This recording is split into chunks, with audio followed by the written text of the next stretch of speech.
So our topic is public international law, and this not so important subject dahil first Sunday of the bar, ang pag-uusapan natin ang public international law ang exam.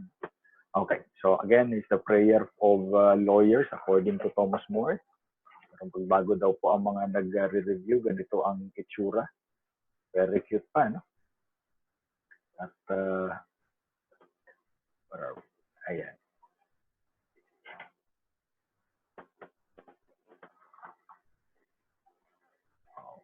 Okay. Pero as they go along daw, nagkakaroon ng sakit itong mga barista na ito. Ang unang sakit daw ay tawag dito, ang unang sakit ay AIDS, no? At hindi naman nakakahawa ito dahil yan lang naman daw ay acute income deficiency syndrome.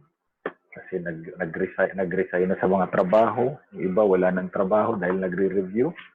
Pero yung iba naman daw, masyado nang devoted sa kanilang pag-aaral, nakalimutan na yung dating cold love. Kaya nagkaroon din daw ng AIDS. Ano ba yan? Acute insecurity due to singleness.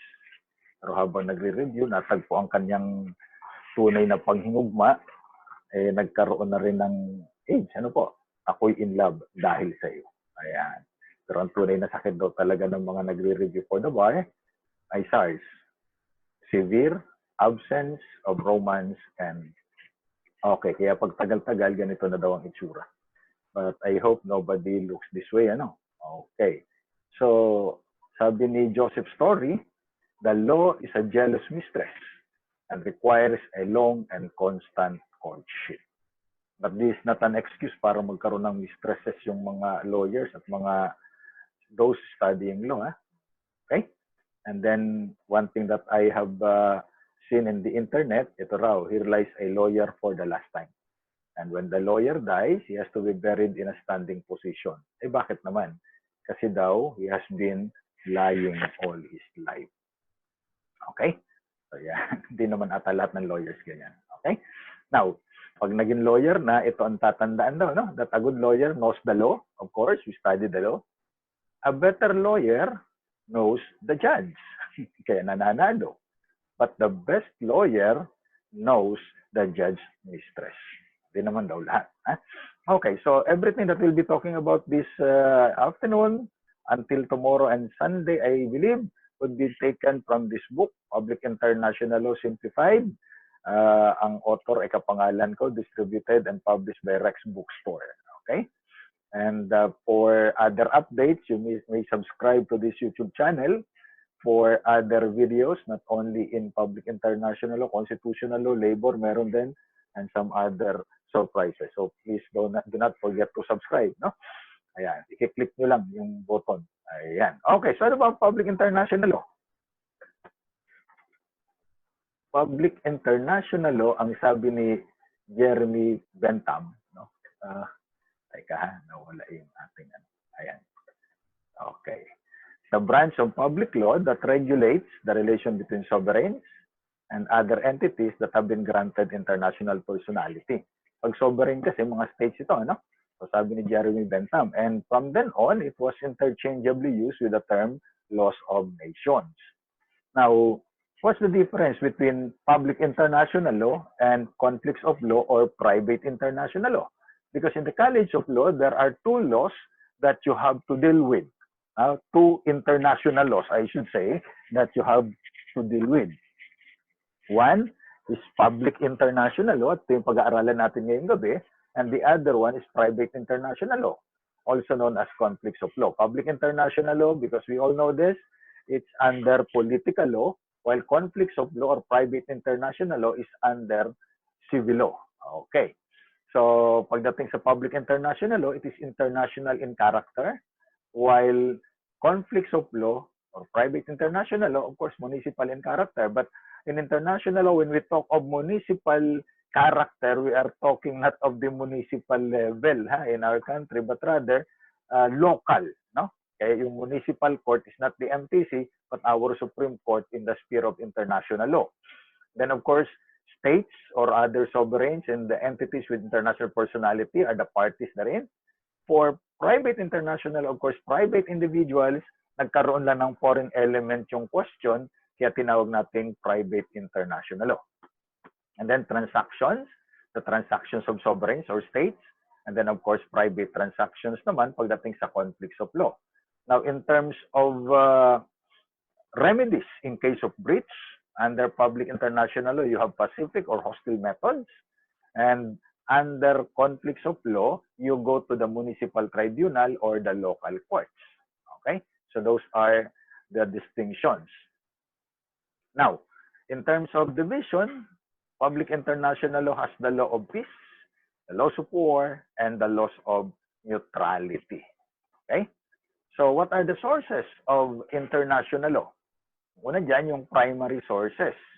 These are international treaties and conventions. And as we go along, we'll be discussing these treaties and conventions. Then you have international customs, general principles of law, and of course, the secondary sources would be decisions of courts. Okay? Right now, we have how many? We have 3 international tribunals. No? One, the ICJ, which is under the United Nations Charter. It is an organ of the UN, the International Court of Justice. We'll discuss that as we go along. And then you have under the United Nations Convention on the Laws of the Sea, you have the ITLOS, International Tribunal on the Laws of the Sea. And then under the Rome Statute, you have the ICC, or the International Criminal Courts. So these are the 3 international tribunals whose decisions become secondary sources of international law. Now, you might be wondering, ano ba itong Permanent Court of Arbitration? That is not considered a court, but rather it is an independent arbitral body that may be tasked by these international tribunals or countries to resolve disputes amicably. That's why when the Philippines filed a case against the People's Republic of China for the disputes, territorial disputes, maritime disputes under in that West Philippine Sea na tinatawag ng China na South China Sea, we opted to go for arbitration. That's why sabi ng ITLOS, edi mag-arbitration kayo. So arbitrators were appointed coming from the Permanent Court of Arbitration.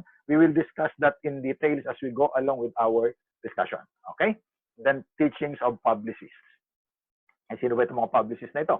Ayan mo yan, makikilala natin itong mga international experts na ito on international law, katulad ni Carlos Calvo, si Jose Maria Drago, and so on. No?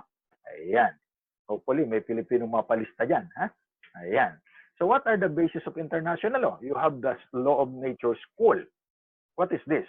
It is based on the natural principle of right and wrong. Ha? Na in everything that we do, ang sabi ni Thomas Aquinas, ito ay isang Dominican saint, pero santo pa rin naman, the first rule of morality is do good and avoid evil. Yun lang naman eh. Do what is good, avoid what is evil. That is the first rule of morality. But sad to say, when you are in the Philippines, the preoccupation of people is to do what is prohibited and avoid doing what is good. Baliktad, ano? So, whether you are a nation or a state, you have to do what is good and avoid what is evil in dealing with each other.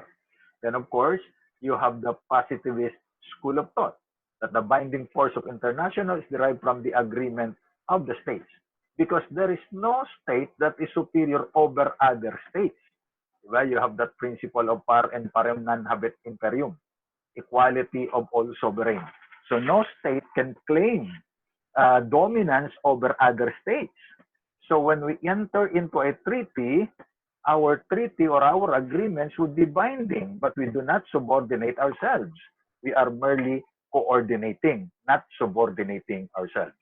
Okay? So, and finally, you have the eclectic or the Grotian school. Na dito naman, it is a merger, no? Galing ito kay Hugo Grotius, a Dutch statesman and also known as the father of international law. But please do not ask me who the mother is. I really do not know.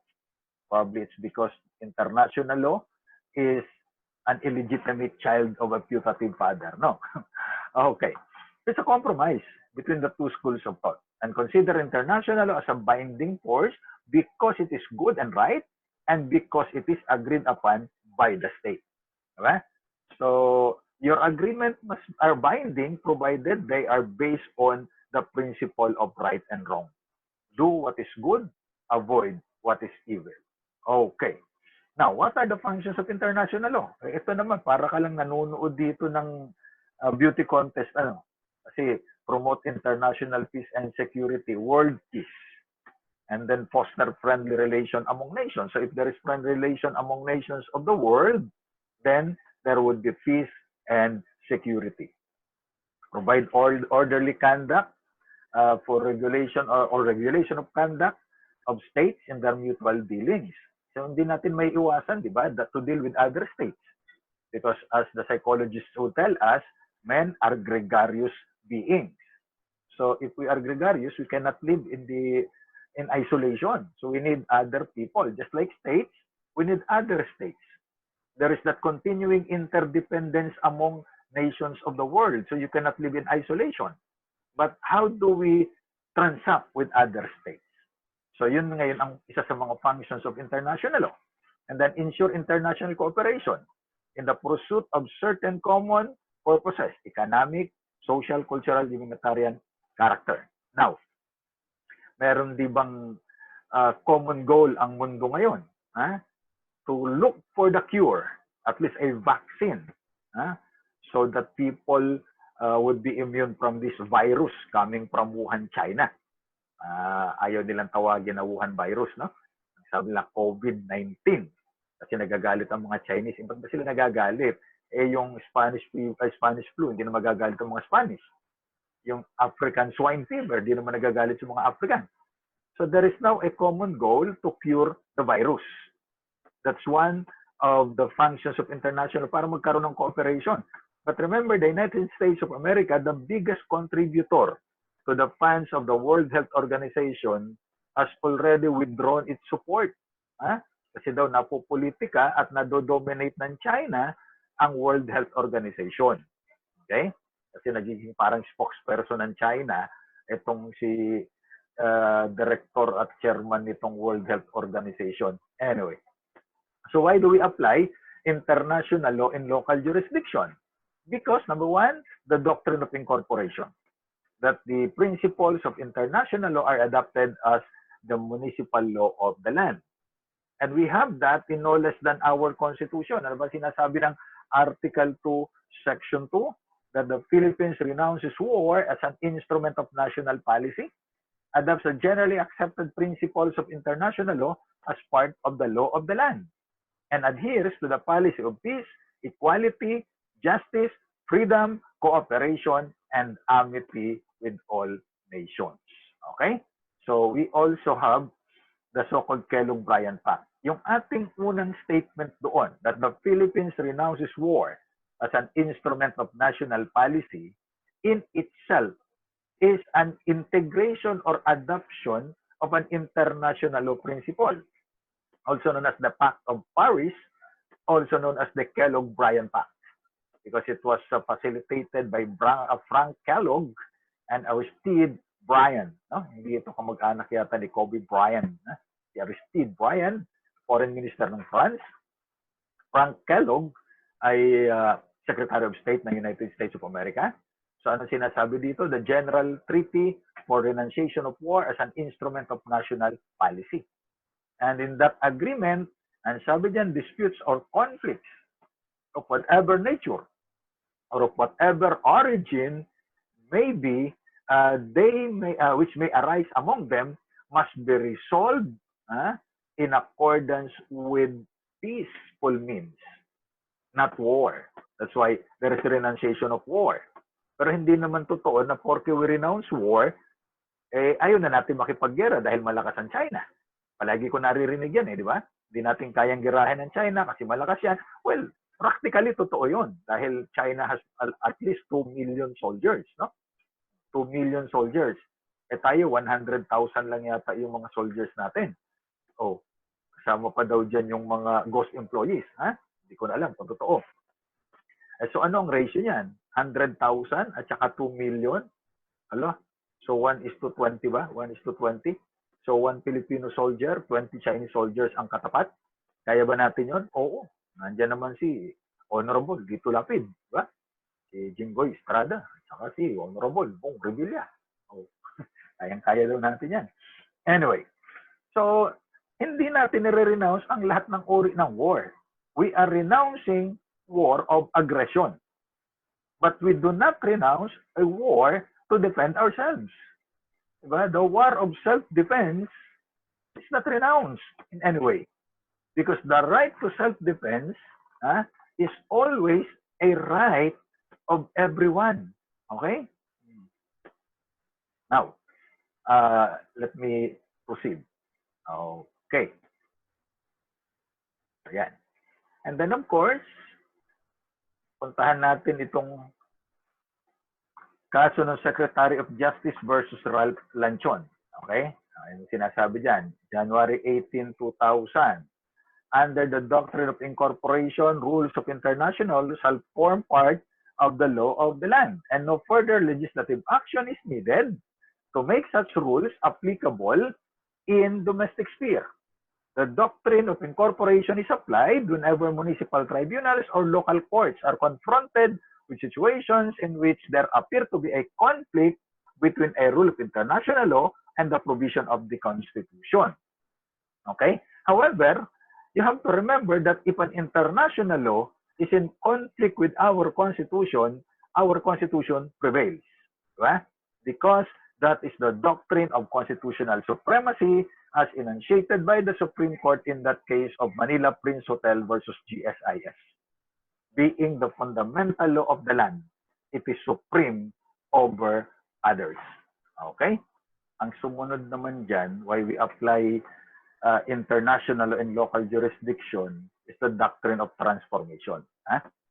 Magandang transformation ito mga kapatid at kapanalig sa pananampalataya.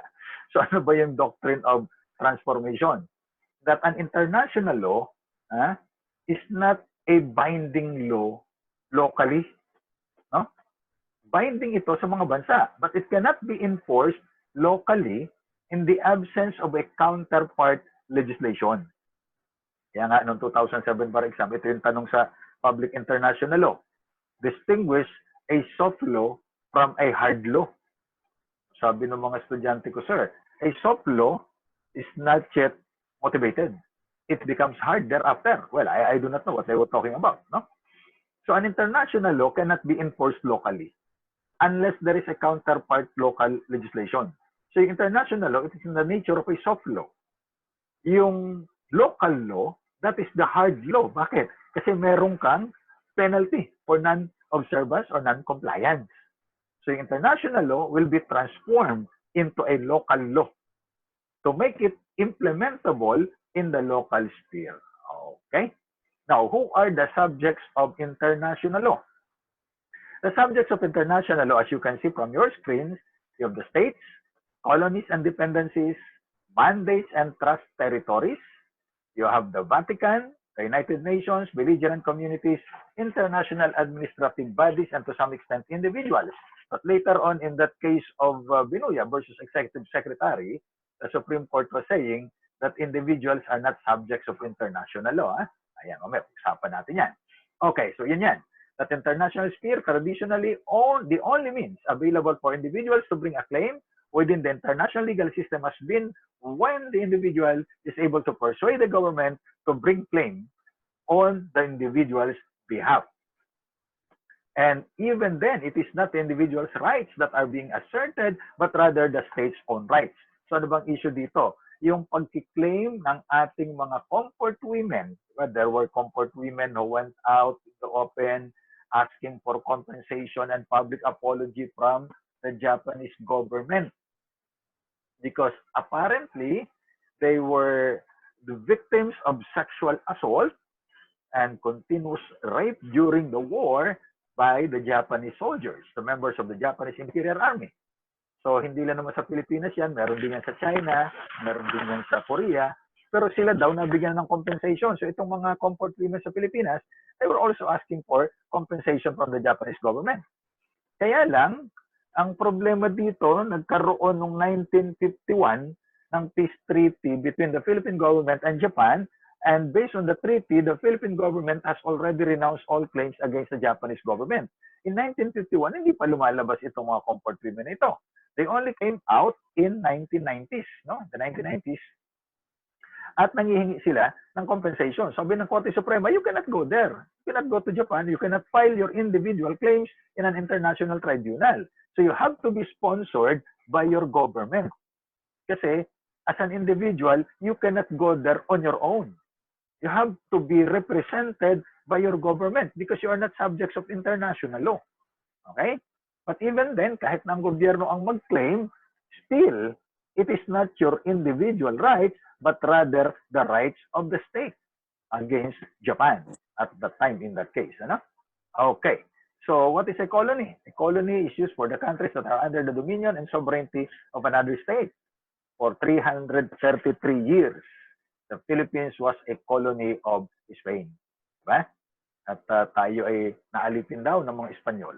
And then for another 50 years or so, we're under the Americans. Hindi naman tayo naging colony ng Japan kasi sasandali lang naman, ang tawag lang nila dyan, occupation. So inoccupy lang tayo for 3 years. Okay. What about the mandates? So, nung matapos ang World War I, noong 1919, nagkaroon ng covenant. Ito yung League of Nations. It was ended by the Treaty of Versailles, and because there was now a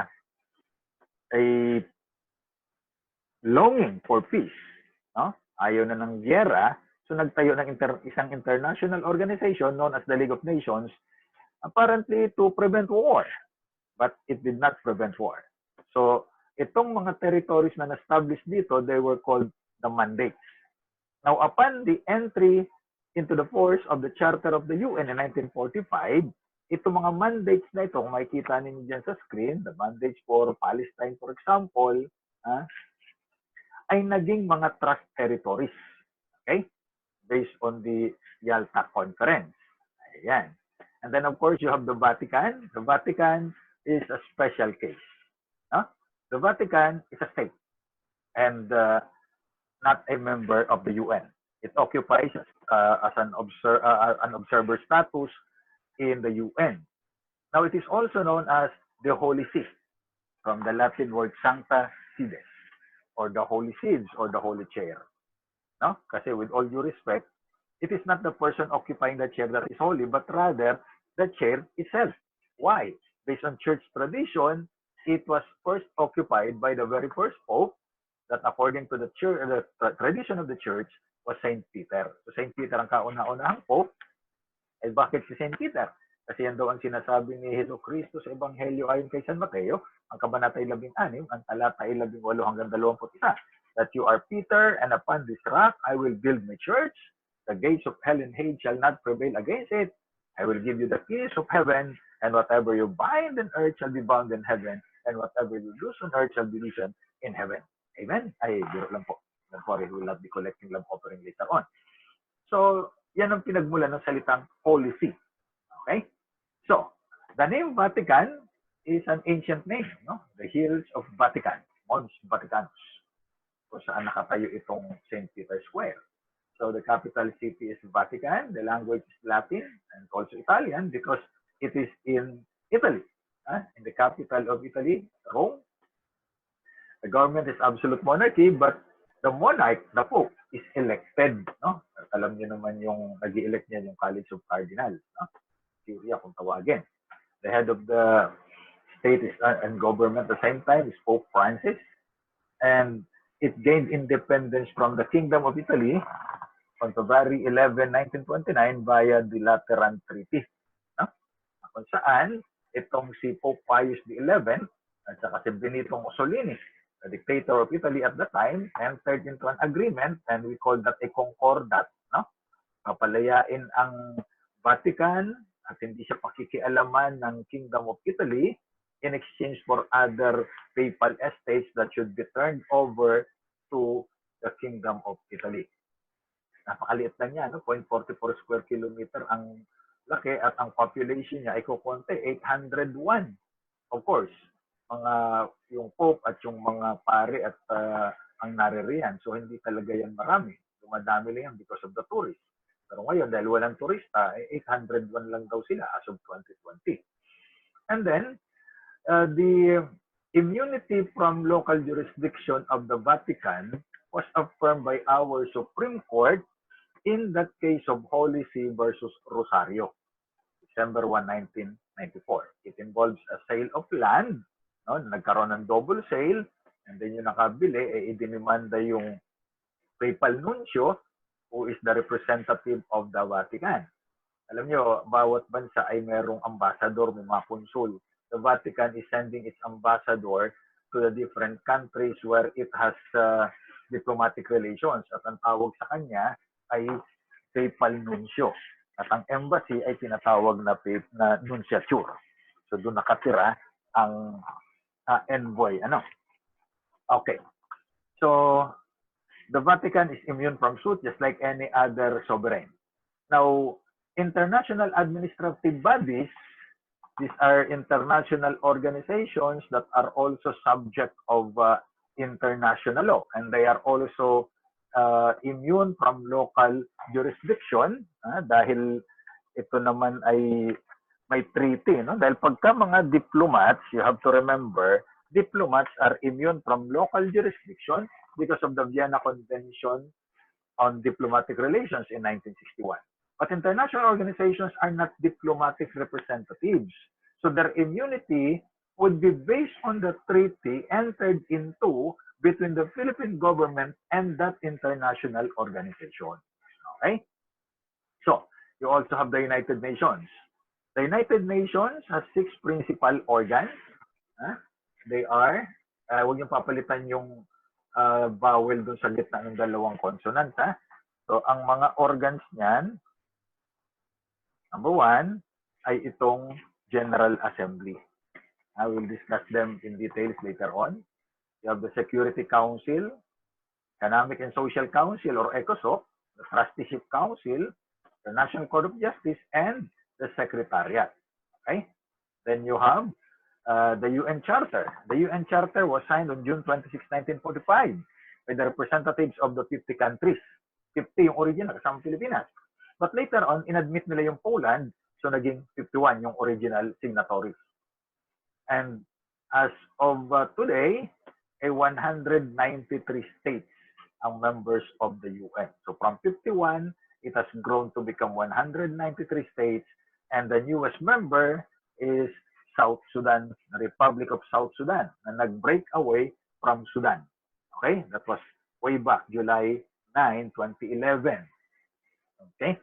So ngayon, the General Assembly is the main deliberative organ of the UN. Ito yung heart and soul daw ng UN. So lahat ng mga miyembro dyan ay merong representative, and each member, including the Philippines, has 1 vote. Now, all decisions are carried out by simple majority. But there are 3 matters whose vote ng mga miyembro kailangan natin ay 2/3. And these are peace and security, admission of new members, budgetary matters. So 2/3 vote ang requirement. Otherwise, all decisions are carried out by a vote of simple majority. And of course, you know, that simple majority is just 50% plus 1. Okay? Ayan. Now, may presidente yan. Ang kauna-unahang miyembro, presidente ng General Assembly na Pilipino, no? From 1949 to 1950 was Carlos P. Romulo. Siya ang unang Pilipino na naging presidente niya. Wala nang kasunod. Iba yung president ng General Assembly sa Secretary General. Magkaiba yan. Kasi Secretary General is the head of the Secretariat. Yung General Assembly is headed by a president. But magkaiba rin kasi yung Secretary General, 5 years ang term, pwedeng maging 2 terms to 10 years. Pero ang president ng General Assembly is just for 1 year. He will just preside the General Assembly session once it opens. So from 1949 to 1950, ang presidente ng General Assembly of the UN was Carlos Romulo. But right now, was elected, bagong-bago lang ito, no? Ilang araw pala nakakaraan, si Volkan Bozkır from Turkey. Okay? September 15, 2020, is now the President of General Assembly until next year. Next year na naman, magpapalit na naman yan. Nagkaroon ba ng General Assembly meeting? Because of that physical distancing protocol, online din yata yung meeting nila. Ayan. And then you have the Security Council. Ito ay in charge ng peace and security, of course. Kumbaga ito yung police pangkalawakan. Ano? Ayan. So it is organized to be able to function continuously, and as a representative of its members must be present at all times at the United Nations headquarters. And the headquarters ng UN ay nasa New York. And then when a complaint concerning a threat to peace brought before it, the Council first action is usually to recommend to the parties to try to reach an agreement by peaceful means. No? Ayan ang ginagawa nila dyan.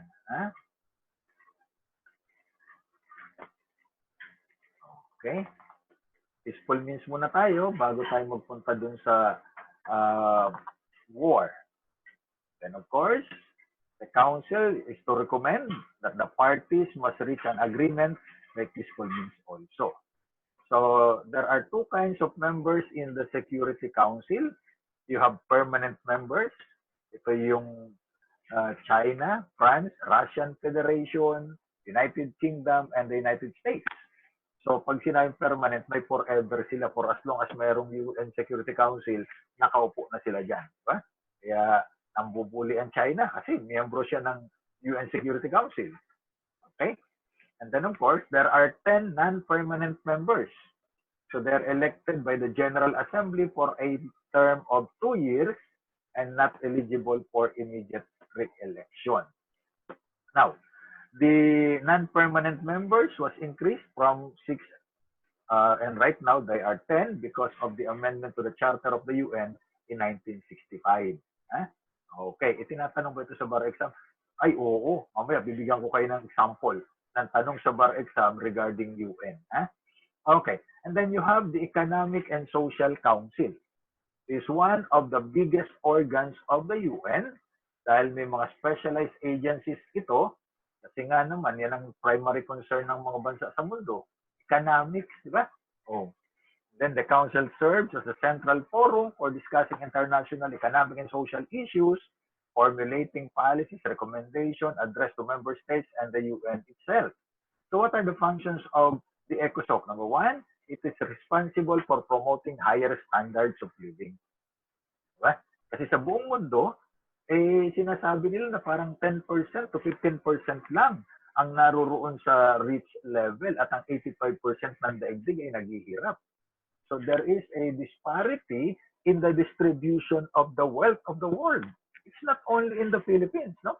Na ang kahirapan ay patuloy. Ang mga mahihirap habang na nalulugmok sa komunidad ng kahirapan, ang mga mayayaman ay nagpapasa sa kaban ng bayan. Kaya kung hindi tayo kikilos ngayon, kailan? Kung hindi tayo ang kikilos, sino ang kikilos para sa atin? Wala tayo sa Mindiola. Okay, and then of course, full employment, economic and social progress. That's why you have there the International Labor Organization. And from the protocols of the International Labor Organization, we got our labor code. Diba? So kinopya ng Code Commission yung mga protocols ng ILO para magkaroon tayo ng labor code way back May 1, 1974. And according to Article 2 of the Labor Code, this code shall take effect 6 months after its promulgation. And it was promulgated May 1, 1974. So the Labor Code took effect November 1, 1974. So sabi lang, araw ng mga patay na buhay ang Labor Code ay hindi naman ho araw ng mga patayan. All Saints Day ang November 1. Araw ng mga banal, araw namin yan. Okay, biro lang. Kasi kapag ka mga abogado sinunod namin, yung nakalagay sa Code of Professional Responsibility, ay baka mauna pa kaming makanonize kay San Pedro Calungsod. The problem is hindi ginagawa. Ayan. Then identifying solution to international economic and social and health problems. So ngayon, may mga problema tayo sa kalusugan because of this virus. So pupunta yan dyan sa ECOSOC, and ECOSOC meron siyang agency na ang tawag ay World Health Organization. Ayan. Na ang funding galing sa Amerika, galing sa China, at sa mga malalaking bansa. Sabi ni Donald Trump, ayoko nang pondohan yan. Kasi kinakalat ninyo ang virus, di ba? Kasi kung maalala ninyo, nasa news naman ito, unang punta ng mga tao ng WHO sa China, ayaw silang papasukin. When they were finally allowed entry, sabi ng mga taga World Health Organization, okay naman pala ang response ng China. At sila rin nagsabi na hindi pa napapatunayan yung man-to-man transmission ng virus. At ang sinisisi nila, yung mga paniki. Sabi ng mga paniki, ba't kami? Diba? Ayan. Then of course, facilitating international, cultural, economic, educational cooperation. That's why naririyan po yung UNESCO, United Nations, Educational, Scientific, and Cultural Organization. Kung naalala ninyo yung kaso ng temple ng Preah Vihear, di ba? Nag-aagawan yung Myanmar at saka yung Cambodia at saka yung Thailand doon sa temple. The UN has to enter at ginawa niyang heritage site na it is owned by humanity at hindi lang ang nagmamay-ari ay either Cambodia or Thailand. No? Kasi pagka napunta kayo sa Cambodia, isa sa mga sinisisi nila kung bakit nawala itong Angkor Wat. Diba? See, the Angkor Wat, that's a big complex ng mga temples, etc. It was a city bigger than the city of London now. In the 8th century, napaka-progressive niya, but the native Cambodians are blaming the Thais for the downfall of that civilization. Okay? So hanggang ngayon, nag-aaway sila sa border. And of course, encouraging universal respect for human rights and fundamental freedoms. That's why on December 10, 1948, the members of the UN, including our country, signed the so-called Universal Declaration of Human Rights that recognize the human rights of individuals. Diba? Ayan. Okay? Na kung saan, pinoproteksyonan itong karapatang pantao. That's the reason why in our Constitution, we integrated into our Constitution itself the Bill of Rights na pagka tinignan ninyo yung 31 articles of the Universal Declaration of Human Rights, makikita ninyo that they are almost the same, if not totally the same, with the Bill of Rights of the Philippines. And going a step further, our Constitution, the framers of the 1987 Constitution, institutionalized in Article 13 a Constitutional Commission for the Protection of Human Rights. And that's why we have the Commission on Human Rights, na parang galit palagi dito si Presidente. Ano naman dapat ikagalit sa Commission on Human Rights? Kasi hindi naman sila nangungumisyon. Okay? Sinasabi ng iba, nasaan ang Commission on Human Rights kapag itong mga rebelde ay inaatake ang mga sundalo? Hindi naman kasi protector ng sundalo ang Commission on Human Rights at hindi rin naman sila makakaliwa. Let us just put things in their proper perspective. The reason why the Commission on Human Rights was created by the framers of the Constitution, I'm not from the Commission on Human Rights, at wala tayong masyadong kilala dyan. But the thing is, the Commission on Human Rights is a constitutional body. The Congress cannot abolish that unless you amend the Constitution. No. Although hindi siya kasing kapangyarihan ng mga naroroon sa Article 9 ng mga Constitutional Commission, the Commission on Human Rights cannot be abolished without amending the Constitution. So, ano ba ang trabaho ng Commission on Human Rights? Bantayan yung mga nagpapatupad ng batas. Police, sundalo, at saka yung NBI o kung sino man, kasi baka in their zealousness and eagerness to enforce the law and arresting the suspects, they might trample upon the individual human rights of the suspects. So yun ang trabaho ng Commission on Human Rights. Pero yung paghuli doon sa mga rebelde, trabaho ng sundalo yan. Paghuli doon sa mga common criminals, trabaho po ng police at ng NBI, as the case may be. Diba? So yun. Okay? So I hope na-clarify natin yan, ha? Kasi the Philippines is a signatory to that Universal Declaration of Human Rights. So as a signatory to that international document, we are bound by our commitment to protect human rights in our country, and we institutionalize that in our Constitution. Okay? So yun. Kaya, hindi natin pwedeng talikuran yan. Why? Eh, alam niyo, pupuntahan natin ito doon sa Doctrines and Treaty, di ba? Pacta sunt servanda. Parties to a treaty must adhere thereto in good faith.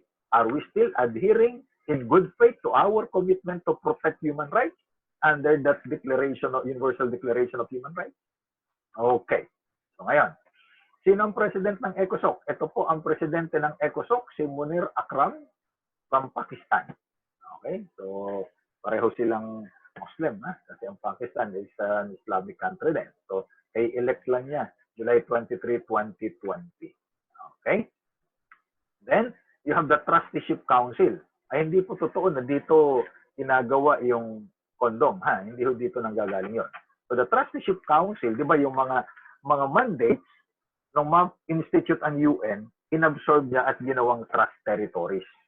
So, ito nangangalaga ng mga trust territories para to prevent another colonization of these trust territories. Kasi mga maliliit yan ng mga teritoryo na maaaring wala pang sariling gobyerno, eh baka i-annex ng mga malalaking bansa. So, nandyan ang UN Trusteeship Council. Okay? Now, may presidente rin ito. At ang presidente as of last year, November 22, 2019, si Jonathan Guy Allen from the United Kingdom. Maswerte itong mamang ito kasi ang Trusteeship Council, mamay makikita niyo, suspended na ang operation. So the members of the Trusteeship Council, there are 5 permanent members. Of course, yung permanent members ng Security Council are also permanent members of the Trusteeship Council. No? And then, the aims of the trusteeship system have been fulfilled to such an extent that all trust territories have attained self-government or independence, either as separate states or by joining neighboring independent states. At yun nga pong huling trust territory, nakita ninyo itong Republic of Palau. Ha? Ang mga tao dyan ay ang tawag Palawan. Pero hindi po Palawan, iba yung Palawan dito sa atin yan, ha? Na gustong angkinin ng China dahil napakalapit to sa Spratlys. Okay? Now, the Republic of Palau has become an independent state on November 1, 1994. At wala ng trust territory. So, sinuspend ang operation. Pero pwede naman silang mag-meet uli by the decision of the majority of the members. Okay? Then you have the Secretariat. Okay? The Secretariat, ito yung workhorse of the UN. It performs the day-to-day work of the United Nations Organization. At it serves as other principal organs of the UN and administers the program. So ang UN Secretariat ay merong opisina sa New York, of course, the headquarters in Addis Ababa sa Ethiopia, Bangkok sa Thailand, Beirut in Lebanon, Geneva in Switzerland, Nairobi in Kenya, Santiago in Chile, and Vienna, Austria. So all over the world, merong opisina ang Secretariat and it is headed by the Secretary General. As I said earlier, ito pong si Secretary General na na-elect noong 2017, si Antonio Guterres ng Portugal, dating Prime Minister ng Portugal yan, ay may 5-year term of office. So 2017 to 2022. But he can be re-elected by another 5-year term. Maximum na ho yung 10 years. Okay? Paano siya binoboto? Well, separate voting ho yan. General Assembly, majority vote, at saka Security Council, majority vote. Ayan. So ito yung tanong ng 2006 bar exam. Diba? Napakaganda ng tanong. Where's the seat of the International Court of Justice? Nasaan daw yan nakaupo? How many are its members? Okay? What is the term of office? Ito, masaklap. Who is its incumbent president? OMG. At hindi pa nagkasya doon, what is his or her nationality? Ano napakalaking avatar. Avatar tarantado, bakit naman ganyan ang tanong nyo? Sorry. Diba? Pang-bar exam ba yan na sino ang presidente ng ICJ? Eh, alam nyo, I had this experience way back 2006. I was lecturing also in public international law. Doon pa sa jurist at saka sa Baste. At saan, nagbigay din ako ng mga ganyan. No? Kasi naman ako, pagka nagle-lecture, may PowerPoint talaga ako, may mga graphics yan. But I told the reviewers, do not remember the names. Names are not normally asked in the bar exam. O, di nag-bar exam na sila, diniscuss ko naman. Ito, lumabas yung tanong. So after the first Sunday, during the evening of the first Sunday, at that time, September pang exam, mga nag-text sa akin, sir, kala ko ba hindi tinatanong yung pangalan? Ay ko, i-discuss ko naman sabi niya, huwag tandaan. Okay. So ako na ngayon ang mali. Yung number 6 question, that is a valid question because it is asking you the jurisdiction of the ICJ. Pero yung first 5 questions naman, my God, diba? Hindi naman pambar. Ang tawag yan, pang game show. Anong game show? Who wants to be a lawyer? Okay. Di sagutin natin. Nasaan ba ang International Court of Justice? Of course, nandiyan sa Peace Palace. Nakikita ninyong palasyo, that is the Peace Palace. The Hague, the Netherlands. Okay? That is the judicial organ of the UN. So it started its work in 1946 after the institution of the UN, and it replaced the Permanent Court of International Justice. And what is that court all about? That was the Judicial Tribunal under the League of Nations Charter. So nawala yung League of Nations, pumalit ang United Nations, pinalitan niya yung Permanent Court of International Justice, it is now called International Court of Justice. Okay? Same headquarters. At dyan din ang headquarters ng ICC or the International Criminal Court. Okay. So, 2010 bar exam, tingnan natin. No? Kasi,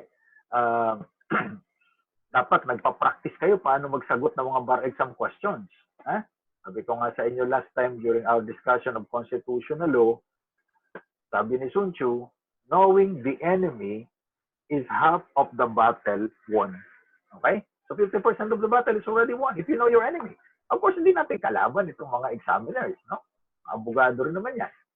Ang kalaban natin, yung sarili natin. How do we answer the bar questions?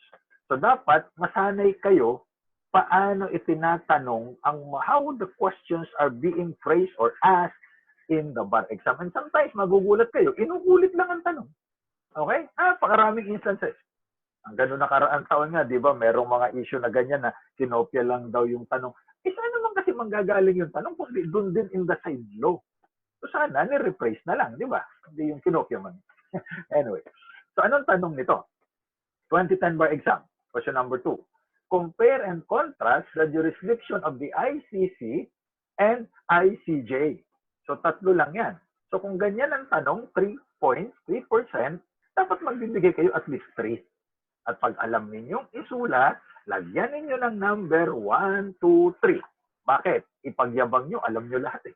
Pero kung sa tingin nyo, out of the 3, dalawa lang ang kaya mo ibigay, huwag mo nang numberan. Kasi ma-highlight yung wala kang sagot. So ang gagawin mo, paragraph.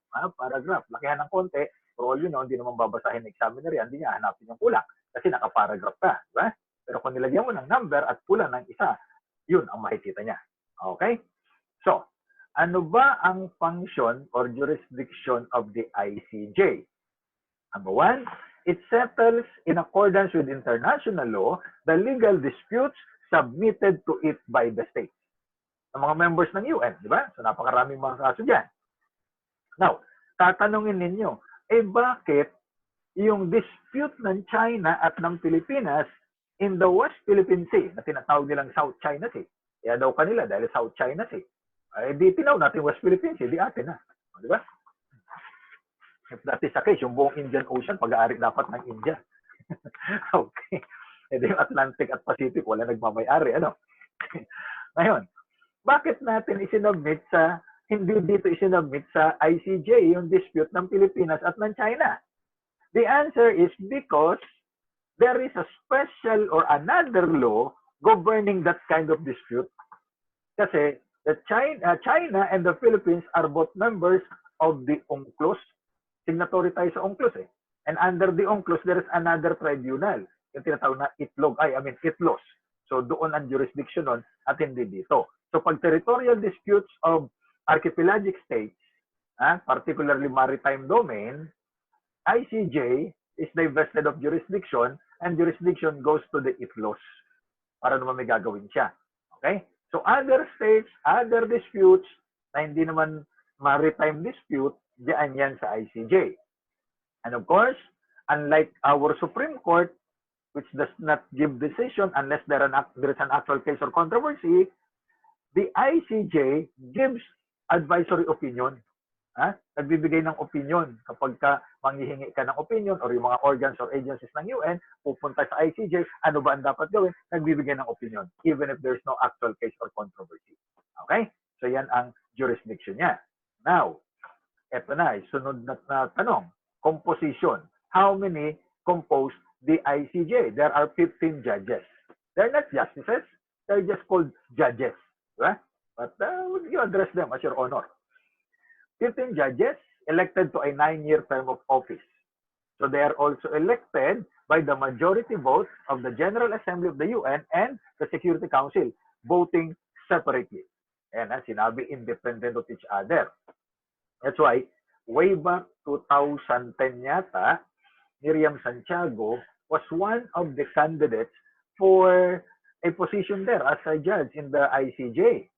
Ang problema, naglabi ang China kasi tinawag ni Miriam Santiago, and I like her for that China is the mother of graft and corruption, or China invented graft and corruption or words to that effect. So galit na galit ang mga Chinese.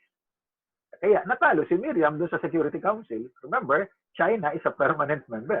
Okay? Saan nakaupo, saan nanalo si Miriam? Doon sa ICC. Mamaya, ikukwento ko sa inyo. Iba yung ICJ sa ICC. So, si Miriam Santiago, tumakbo siyang kandidato dito as judge of the ICJ, nakakuha siya ng majority vote dun sa General Assembly, pero pagdating sa Security Council, hindi siya nakakuha ng majority vote. Kaya nga nagalit ang China at naglabi laban sa kanya. Okay? Then of course, it cannot have a judge, more than one judge for every nationality. So, Filipino, isang Filipino lang. Maraming bansa eh. And then, elections are held every 3 years for 1/3. So, kung 15 yan, 5 ang nagre-retire dyan every 3 years. Okay? But they can be re-elected. So, they do not represent their governments, but they are independent judges or magistrates. Okay? So, the ICJ, ang qualification ng judges, they must possess the qualification required in the respective countries for appointment to the highest judicial offices. So, Supreme Court qualification. Of course, the qualification is in Article 8, di ba? A natural-born citizen, at least 40 years old, at hindi able to read and write. Di ba? Bakit? They must be lawyers or judges of the lower court for 15 years. And they must be a person with proven competence, integrity, probity, and independence. Yun ang mga qualification natin. Pero may nawawala daw doon. May nagsabi sa akin, I do not know kung paniniwalaan ninyo. Ay kulang ho dyan, attorney. Meron daw nakalagay doon dapat na qualification na kung tawagan ay Advanced Educational Qualification. Ano yon? MBA. Sabi ko, Master in Business Ad. Di ba dapat LLM? Ay, hindi ho Master in Business Ad. Ano yung MBA? May backer ako. Okay. I do not know. Okay. So, yan ang qualification, ano? And then, in one of my classes sa constitutional law, of course, ito naman ay mga bata pa, mga first year. Sabi ko, what are the qualifications of the Supreme Court? Just for the sake of enumerating the qualification of the members of the Supreme Court. Experience. Tapos ako, what kind of experience? Ang sabi niya ay meaningful experience. Sabi ko, ikaw ba gusto mo magkaroon ng meaningful experience? Ha? Kasi, yan ang sinasabi mo, wala naman sa konstitusyon yan. Then I realize, sabi nila, experience daw is the best teacher. Well, ako ay teacher. Yan sa akin naman, for me, teacher is the best experience. Anyway, so when the court does not include a judge possessing the nationality of a state party to a case, that state may appoint a person to sit as a judge ad hoc for the purpose of the case. So for example, nag-file tayo ng kaso sa ICJ, at walang Pilipinong nakaupo as a judge, di ba? So pwede tayong mag-appoint ng isang Pilipino ad hoc. Ano bang ibig sabihin yan? For that purpose only. Okay? So for that purpose only, si judge na ito kasi walang Pilipinong nakaupo. Okay? Yun naman ang advantage yan. Now, the president of the ICJ as of 2018 up to next year, 3 years din ang term nila, Abdul Qawi Ahmed Yusuf from Somalia. At sikat ang Somalia dahil pagka dumaan ka dyan sa Indian Ocean na malapit dyan sa Somalia at saka doon sa Madagascar, di ba yan yung layer of pirates na sinasabi nila. Kaya dyan palagi nagbabantay yung US Navy, no? Dahil maraming dyan. Panoorin nyo yung pelikula ni Tom Hanks. Pelikula ni Tom Hanks, yung Captain Phillips, di ba? Doon sila na hijack yung kanilang, hijacking pa rin ba ang tawag kahit nasa dagat? Kasi hijack yata, nasa taas. Nasa baba naman yung dagat, sea level. O edi, pinirata sila. Ha? Ayan. So hanggang sa mailigtas ng US Navy itong si Captain Phillips, also known as Tom Hanks. Ayan. So may Pilipino na hong nakaupo dyan as member of the ICJ. Way back in 1967, itong si Chief Justice Cesar Bengson. Nung magretiro siya sa Philippine Supreme Court, siya naman ay na-elect sa International Court of Justice. So kaya lang hindi na siya nag-pa-re-elect kasi of course, mag-retire ka sa Supreme Court ng 70 plus 9 years dyan. So 79 ka na. Ay siguro naman you have to enjoy your life, di ba? Life is so short. As I always say, pursue the things that would make you happy. And without hurting other people. Di ba? Yeah, kasi hindi naman po pwedeng laging masaya ang lahat ng tao sa'yo. Pero kung wala ka namang ginagawa at sila hindi masaya, wala na tayong magagawa dyan. Di ba? And remember, happiness is a choice. So you might have all the pleasures in this life, but still you are not happy. You may have nothing at all, but because you choose to be happy, then you will be happy. Diba? Kasi problems come and go, but you cannot control problems, but you can control the way you approach the problems. Ayan. Okay. So, puntahan na natin yung another subject of international law, and you have the state. So, in the so-called Montevideo Convention of 1933, state is a community of persons, more or less numerous, occupying a permanent or definite portion of territory, independent of external control and possessing an organized government to its majority or great body of inhabitants render habitual obedience. That's how the Montevideo Convention defined the state. Wala pang UN yan, 1933 yan eh. Diba? First Montevideo, it is in Uruguay, in South America. Okay. So from this definition, we can extract the 4 elements of the state. So what are the elements? Number 1, pero bago yan, puntahan natin yung doctrine of the Act of State. Ano ba ito? That every state is bound to respect the independence of every other sovereign state, and the courts will not sit in judgment of another government's act done within its own territory. Yan ang ini-invoke palagi ng China. Sabi nila, Taiwan is part of China. So whatever we do with Taiwan, other countries cannot interfere. Pero sabi ng Taiwan, mukha mo, hindi nga kami, Chinese kami, pero hindi kami kapareho nyo. Diba? Komunista kayo. Kami, opportunista lang. Alam nyo, in our experience going to both China and Taiwan, the people in Taiwan, with all due respect naman dito sa mga Chinese sa mainland, generally, mas courteous itong mga tao sa Taiwan, sa airport pa lang. No? Sa China, sisigawan ka pag di ka naiintindihan eh. Pero dito sa Taiwan, kakausapin ka nila the best they can at nakangiti sila. That was my personal experience in going to these 2 countries. Okay? So we have the so-called one China policy. And what's that one China policy? That there is only one China, and that people say Republic of China. No? And if you deal with Taiwan, you are betraying the one China policy. Okay. So, ano ba kasi istorya ng Taiwan? Mamayang konti. Okay. So, what are the elements of the state? Naku, hindi ko akin itong picture na ito. Galing ko ito sa Senado. No? So, people. The people refers to the inhabitants of the state. There is no required number. Kasi as of 2019, China has for 1,409, 1 billion, sorry. Ito na nga problema ko. I hate numbers except number 2. Okay, 1,409,517,397. 2019 ito, tingnan nyo yung Vatican, hindi nag-increase, nabawasan pa. Kasi 801 lang daw ngayong 2020, ano? O baka, sorry, wag naman. Ang pinakamarami in terms of population ay China. At ang pinakakonti ay Vatican. So yan ang people. Wala tayong required number. Now, ito yung kino-close up, no? Okay. Yan yung nakaraan Senado pa yata yan. Okay. So another element of the state is territory. Territory is the fixed portion of the surface of the earth inhabited by the people of the state. Okay? At sa ating bansa, ang national territory is found under Article 1. That the national territory comprised the Philippine archipelago with all the islands and waters embraced therein, and all other territories over which the Philippines has sovereignty or jurisdiction, consisting of its terrestrial, fluvial, and aerial domain, including the territorial sea, the seabed, the subsoil, the insular shelves, and other submarine areas. The waters around, between, and connecting the islands of the archipelago, regardless of their breadth and dimension, form part of the internal waters of the Philippines. Okay. So yan ho, ang pakahulugan ng ating konstitusyon pagdating sa ating pambansang nasasakupan o teritoryo. All other territories, take note, over which the Philippines has sovereignty or jurisdiction. That's very important later on, as you will see. Now, what is an archipelago? Archipelago does not refer to the islands.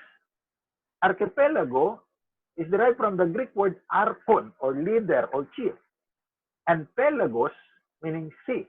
So archipelago refers to the sea with many islands. Okay? Kaya lang, as the years go by, yung mga writers, mga authors, they interchangeably use archipelago to refer to the islands or to the sea. But in reality, archipelago refers to the sea, the chief sea. Okay? Hindi gypsy ba yun? Now, there are two kinds of archipelago. You have coastal archipelago that is situated very close to the mainland, just like the Loften Island near Norway. That is what you call Scandinavian Peninsula. The Scandinavian Peninsula is composed of the countries of Norway, Sweden, Finland. Okay? And to some extent, sinasama yung Denmark, pero malayo na yung Denmark. So yun ang Scandinavia, Norway, Sweden, Finland. Okay. Then you have mid-ocean archipelago. It is in the middle of the ocean. At yan nga po, ang Pilipinas ay isang mid-ocean archipelago. Okay? Now, dahil archipelago ang ating bansa, kailangan nating pumasok sa isang agreement with other countries na archipelago rin. That's why the United Nations found it necessary to have a law that would govern the territorial waters of the different archipelagic states in the world. So there were 3 conventions that were held. It was known as the United Nations Convention on the Laws of the Seas. So one was 1956, followed by 1960, and the 1973 Convention. And the latest convention was made effective November 16, 1994. Imagine, tagal, di ba? 1980, 1994, so 14 years. At doon sa 1973 Convention, up to 1980, ganun katagal yan, ang delegate natin ay pinamumunuan ng isang mama na tinatawag na Arturo Tolentino. So, under this UNCLOS, you have ITLOS, the International Tribunal on the Laws of the Sea. Okay? So, dalawa na yung ating International Tribunal. Yung isa, ICJ, under the UN Charter, and then you have the ITLOS under the United Nations Convention on the Laws of the Sea. So, anong jurisdiction? The tribunal has jurisdiction over any dispute concerning the interpretation or application of the convention. So, ano yung convention? Yung convention on the laws of the sea. So, pag maritime or maritime dispute, territorial dispute over maritime domain, wala yan sa ICJ ang jurisdiction. The jurisdiction belongs to the ITLOS. All other matters specifically provided for in any agreement which confers jurisdiction to the tribunal, etc. So, yan. The headquarters ay hindi sa Netherlands but in Hamburg, Germany. Ayan. So the ITLOS is also headed by a president. At ito ngayon ang presidente up to this year only, I think hanggang December siya, no? Isang Korean, si Jin Yun Paik, no? Isang opa. Opa Gangnam Style. Si Sayata yun. Okay. So itong maraming Korean, ano? Kahit sa Pilipinas, sabi ko naman sa inyo, maraming Korean dito. Lalo sa gobyerno daw. I do not know if it is true. Kapag ka may project, pagkano Korean? Paano Korean? Ayan, daming Korean. Ano? Anyway. So, 2016 bar exam question number 17. Define the archipelagic doctrine of national territory, state its rationale, and explain how it is implemented through the straight baseline method. Okay, so napakaliwanag ng tanong, ano? Yun na lang ating sagot ang dapat nating liwanagin. Okay? Ayan. So, here, makikita natin na ang tinatanong ay yung archipelagic doctrine. Eh, ano ba itong archipelagic doctrine na ito? No? Ayan. Let us define the archipelagic doctrine by looking in its original rendition. Ano? Ayan. So, noong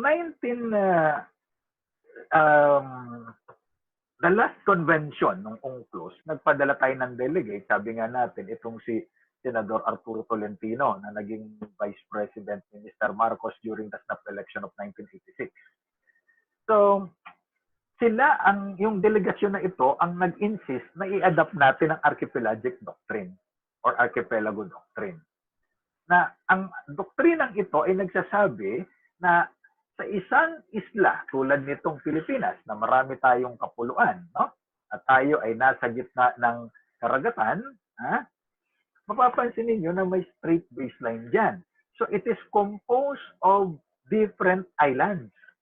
And each island is not an independent body. Titingnan natin yung kabuuan, we draw a straight line following the outermost islands on their low water mark, at yung isang archipelago na yan will be treated as a single unit for purposes of determining the territorial waters and the internal waters. Magkaiba yung territorial waters, internal waters. Okay. So, ano bang straight baseline method? If we want to define the internal waters of the archipelago, we have to draw a straight baseline. Saan manggagaling yung baseline? Galing doon sa low water mark. Where is the low water mark? The low water mark is the point. If you are on the outermost island, because the Philippines is an island, is an archipelago, napapalibutan tayo ng karagatan. Kung mapapansin ninyo, dito sa ating hilaga o yung tinatawag nating north, naririyan ang Basi Channel that separates us from Taiwan. Going down to the south, you have the Celebes Sea that separates us from Indonesia, Malaysia, etc. On the eastern portion, pag nakatingin kayo sa mapa, kanan palagi ang east. Unless baliktad yung mapa ninyo. So east palagi nasa kanan. Tingnan nyo yung 4 cardinal direction dyan sa bandang taas. So north, south, east. Ang east natin ay Pacific Ocean. Wala tayong masyadong problema dyan. In fact, naririto, makikita ninyo sa Philippine Sea, naririyan yung Benham Rise. Diba? Pero nasa ilalim pa siya, kaya ang tawag sa kanya Benham Low pa, hindi pa siya nag-rise. Okay. Ang problema natin, kung mapapansin ninyo, ay naririto sa ating kaliwa, nandiyan ang South China Sea. Una, naririyan ang disputed territories, not only with China, with Vietnam, Malaysia, Brunei, and so on. Okay? At ano pa ang problema dito sa ating kanluran or sa west?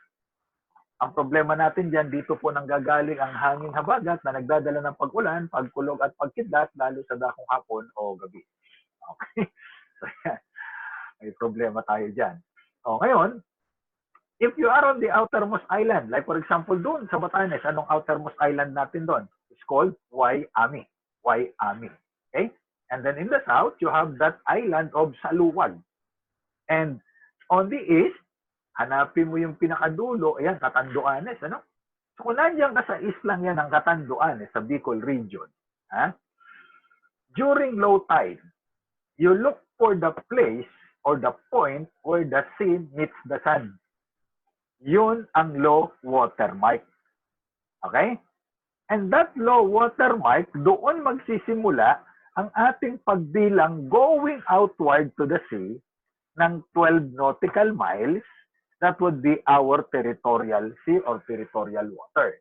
So lahat ng low water mark, i-connect natin to form a single unit. So kaya nagkaroon ka ng straight baseline. Okay? That's how you determine the straight baseline. Kaya kung mapapansin ninyo, magmula doon sa taas, dahil nandun yung tuktok ng Wayami, hanggang dito sa kababa-babaan, kasi naririyan yung sa luwag. Okay? So, i-connect natin parang jigsaw, and you have a straight baseline. So, diyan sa linyang yan, diyan ka susukat ng 12 nautical miles and all other measurements to determine your territorial sea and other territorial water, other water that we measure under the UNCLOS Convention. Okay? Ayan. So, ito yung rendition. Galing ito dun sa UNCLOS, ano? Na lahat ng tubig sa loob ng territorial waters, we call them internal waters. From the baseline o yung ating low water mark, you go to 12 nautical miles, that would be our territorial sea. Okay? Then, the contiguous zone, you measure the contiguous zone not from the baseline, but rather from the territorial waters. And then yung 200 nautical miles from the baseline going out, that is our exclusive economic zone. Eh bakit nga ba miles at hindi kilometer? Eh kasi yan ang measurement dun sa UNCLOS eh. English system ang gamit. Tayo, we now follow the metric system. Kasi mas madali ang pagsukat sa metric. Yung centimeter, millimeter, kilometer, whatever. Okay? So kaya kilogram, at ito ang problema natin sa panahon natin, how do you convert kilogram into Instagram? So medyo may problema talaga yan. Okay? So ngayon, puntahan natin kasi may mga significance yan later on. Okay? So 2004 bar exam, that was our bar exam. At ako'y tuwan-tuwa kasi there were about 25 to 30 points para sa international law. At hindi ko naman masyadong paborito ang international law, pero masarap aralin. Diba? Kasi nagtuturo ako ng geography before, so medyo related siya, kaya sarap aralin. So kaya tuwan-tuwa ako dun sa political law and international law exam noong 2004. That was our bar exam. Kaya lang maraming tanong dyan na hindi rin nakakatuwa. So ito yung tanong, distinguish clearly but briefly between territorial sea and the internal waters of the Philippines. So tanong sa bar exam, 16 years ago. Ayan. So ang territorial sea po, you measure that from the baseline or low water mark up to 12 nautical miles. Yun ang territorial sea. Okay? So all around, kasi kailangan mo mag-draw ng baseline, di ba? Yung kaninang pinakita ko sa inyong straight baseline. So from that line, you measure 12 nautical miles paikot, i-connect mo, that's your territorial sea. That is exclusively yours. No one can enter into that territorial waters without your consent. Otherwise, palubugin mo. Kaya nang ginawa ng Indonesia, di ba? Pagka may mga mag-i-encroach na mga Chinese vessels doon sa kanilang territorial water, actually, contiguous zone pa lang, ginagawa ng Indonesia, pinapasabog. Inaaresto yung mga mangingisda, kunyari, tapos, sinusunog yung kanilang mga bangka. So, hindi na bumabalik. Eh tayo naman, we treat them with kid gloves, di ba? Kasi friends natin sila. Okay. So, that's how you treat your friends. Alam nyo, I do not know if the Chinese are following this, no? Eh, meron kasing diktong itong si Vladimir Ilyich Lenin na sabi niya, probe with a bayonet. If you strike a steel, withdraw. Diba? So, nag-probe sila sa West Philippine Sea. Hindi tayo pumalago. Hindi nagtayo na sila ng kanilang mga teritoryo.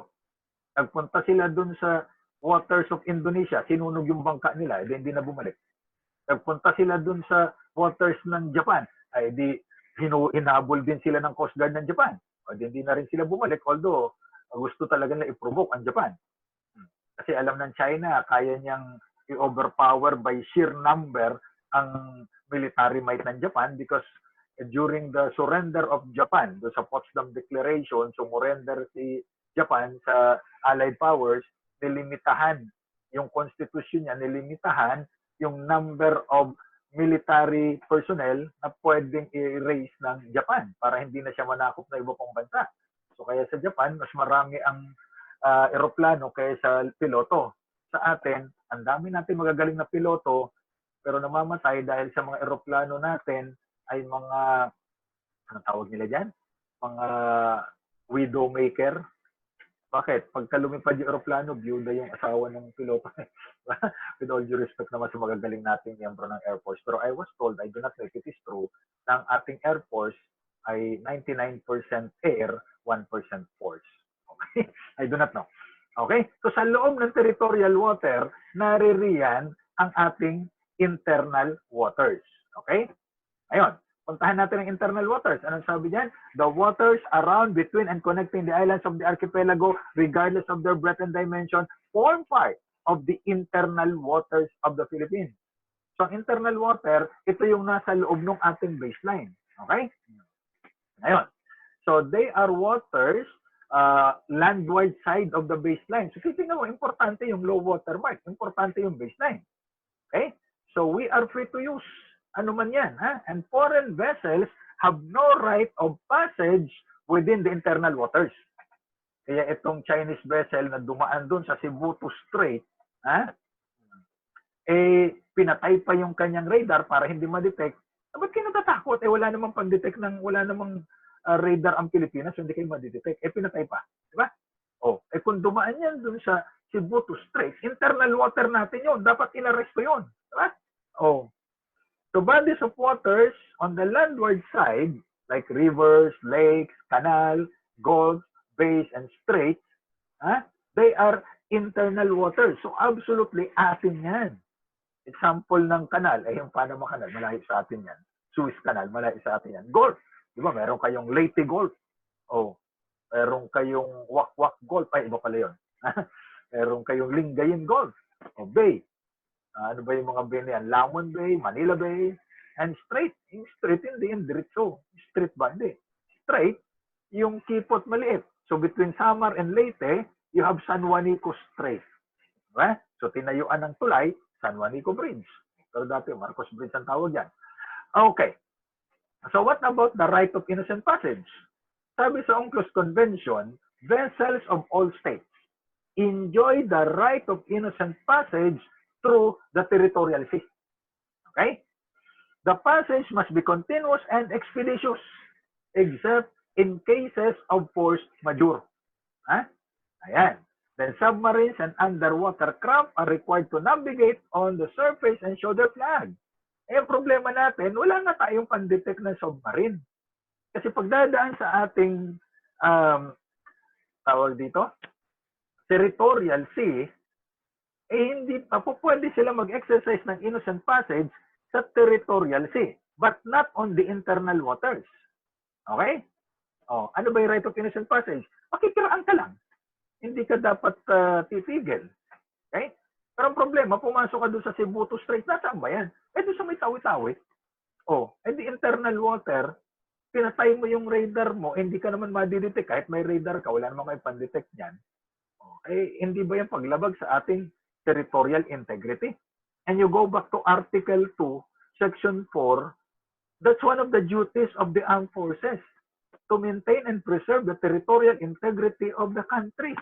Pinamigay na yung ating mga teritoryo sabi niya, hindi namin kayang awayin ang China kasi, ba't pa kayo nagsundalo? With all due respect to our soldiers, kanya-kanya tayo ng trabaho. Kung nagsundalo ka, ready ka na isakripisyo ang iyong buhay para sa bayan. Correct? Kaya nga kung hindi ako nagsundalo kasi ayoko mawak ng baril. Pero dahil nagsundalo ka, trabaho mo yan na i-depensa ang ating territorial integrity. Remember the Spartans? They were only 300. At ilang milyon ang kinita nito. Diba? So they were defending their integrity, territorial integrity. Tayo, nagsundalo ka pero ayaw masaktan. Pambira naman. Hindi ko sinisisi yung mga sundalo kasi marami matapang dyan. but they are following the orders of their superior. Remember the chain of command. Di ba? Now, kung may submarine, wala naman tayo submarine. Para si Andrew ilang yata may submarine. I do not know. Okay. So, 2004 bar exam. Again, sabi ko sa inyo, daming tanong sa international noong 2004. En route to the tuna fishing grounds in the Pacific Ocean, a vessel registered in country TW entered Balintang Channel. Ha? O, hindi po ito Filipino Channel. Ha? At nawala na yung isang channel. North of Babuyan Island, with special hooks and nets drag up red corals found near Batanes. So, meron na ba kaagad problema dito? And then, by international convention, certain corals are protected species. Just before the vessel reached the high seas, the Coast Guard patrol intercepted the vessel and seized the cargo, including the tuna. Oh, imagine our Coast Guard can do that without harming itself. Okay. And then, of course, the master of the vessel and the owner of the cargo protested, claiming the rights of transit passage and innocent passage, and sought recovery of the cargo and the release of the ship. So, ano ang issue dito? You have to spot the issue. The issue is the right of innocent passage. Never mind yung panggulo, yung pagdrag ng mga corals na pinoproteksyonan. Di ba? So, ang issue dito, was there a valid exercise of the right of innocent passage? Kasi kung may exercise of innocent passage validly, dapat ibalik at hindi sila dapat arestuhin. But remember, saan sila dumaan? Ito kasi hindi naman natin alam yung geography, di ba? O, Balintang Channel, Babuyan Island. Nasa Batanes yan, between Cagayan and Batanes. Cagayan Valley. Ha? Kasi yung valley, ito yung kapatagan sa gitna ng dalawang bundok. Yan sa Cagayan, iba yung Cagayan de Oro. Maraming ginto dyan. Oro means gold. No? Ang Bulawan. Pero dito sa Cagayan Valley, nandyan yung Sierra Madre sa east. Caraballo, Cordillera Mountain sa west. So nasa gitna, kapatagan, yun ay valley. Maliwanag ha? Na ang plain between two mountains ay valley, hindi cleavage. Okay. So, between Cagayan Valley and Batanes, naririyan yung Balintang Channel. Yan ay body of water, dagat yan. Ha?